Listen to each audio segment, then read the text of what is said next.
How you face yourself in times of unrest becomes pivotal in terms of how you see yourself. The best of who you are doesn't usually rise in moments of no challenge. The best of who you are comes to the forefront in moments of challenge, and we are in some challenging times, beloved. In those moments where we feel like our backs are against the wall, where we are bombarded on every side, where chaos and calamity become our companions, those are the moments we get to see who we really are. We're challenged on several fronts. The social unrest and injustice in this land. We are still plagued by the myth of racial superiority and white supremacy. That's one challenge, and it's a challenge that has never left our community. But on top of that, in the midst of that, we now find ourselves dealing with a plague of epic proportions, COVID-19. Life can be so overwhelming.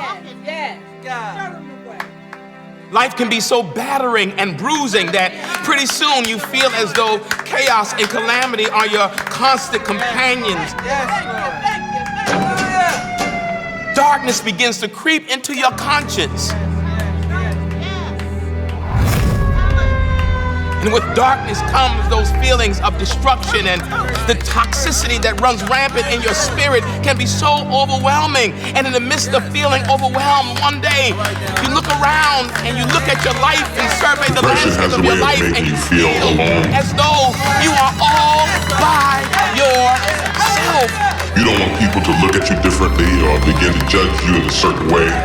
All by yourself. All by yourself. Sometimes I feel like I'm preaching to myself. Self.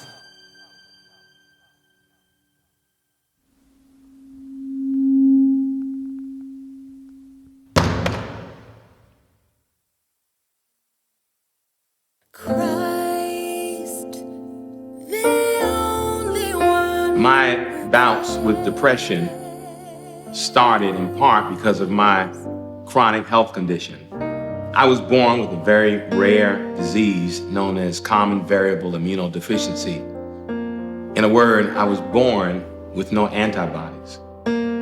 I've been a pastor, battling sickness, battling this disease, battling chronic pain, and still having to show up for people and preach and minister and teach. The truth is, I don't know or remember of a week in my life where I did not have pain. But I remember hearing someone ask one time, what happens when the comforter needs comforting? What happens when the one who is always expected to show up for everyone else needs someone to show up? Depression is a clinical condition that is the #1 cause of disability in the world. It's also the #1 cause of disability in New York City. So our team conducted the first ever study where we identified people with depression in the church. We worked with 3 different churches, one in Harlem, one in Brooklyn, and one in Queens. And across these 3 churches, where we screened over 100 people, 20%, 1 out of 5 people at these 3 churches had depression. One of the things that Dr. Hankerson and I have done is that we have created a community health worker training institute, or center rather, at Columbia University. My name is Calvin Martin. I'm a community health worker. I was trained by Columbia University Medical Center, which is a part of New York Presbyterian Hospital. The training was long and intense. It was an 8 weeks training course, 3 days a week, 2 to 3 hours per day. The role of the church in the Black community has historical significance.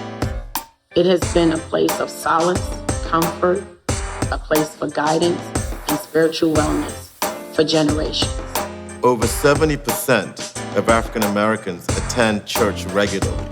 And this community health worker training center that we have is responsible for working directly with health ministries in the Black church and imparting skills and knowledge around different health screening activities, around different health counseling activities, and even around the enrollment of congregants into health insurance plans. What they've been able to do at Columbia and with community health workers are form a network of support and care and concern that's been able to help countless people.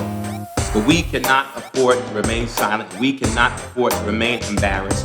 We must seek out the services that are available from the institutions that are committed. But I'm committed to the healing that is necessary to keep my mind right and my heart right.